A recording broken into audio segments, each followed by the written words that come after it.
As early as 9 a.m., presidential candidates whose signatures were awaiting approval from the Commission had camped at the Electoral Commission offices, hoping for certificates to proceed with the nomination. Yeah. These, who are more than 20 in number, are mostly independent candidates. They say the Commission has deliberately closed them out of the process, even though they had met most of the Commission's demands. And I'm not going to submit any other thing because they told us that we need the unaccomplished districts were 33, and I brought 100. So up to now, they are not giving us anything. It's already clocking a midday. I'm really tired of this.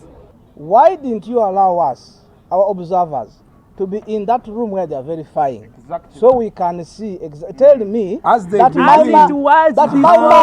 my mother, you say my mother is not a voter, and you say her signature is wrong. You are crazy. Something is wrong in your head. Many see the process of awarding certificates to presidential aspirants as a sham by the Commission.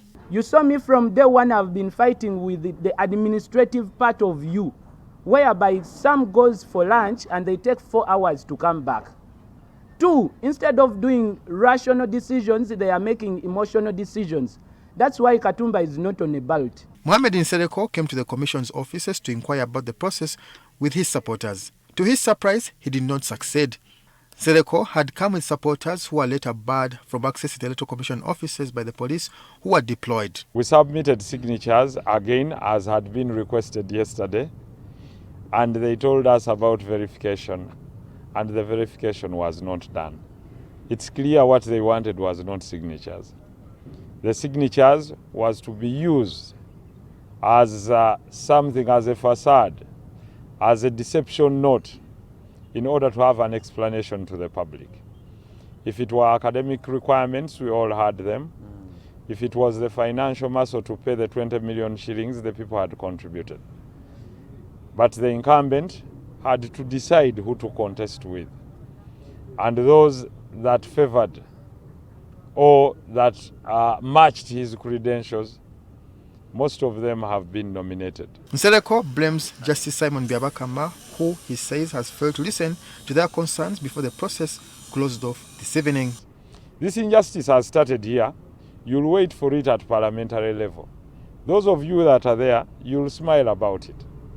But this will be manifested even in the transmission of results. Just wait for it. The presidential aspirants have now asked the Commission to grant them more time to be nominated and participate in the 2026 general elections. Such a tusaba bongezeyo nomination, and this I'm using English.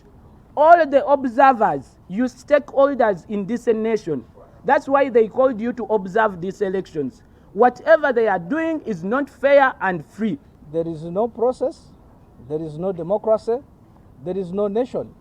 So you're just, this kind of process is a wastage of time. This evening, the Electoral Commission has closed the nomination process for presidential aspirants, which has been running for 2 days. Raymond Tamale, NTV. 441.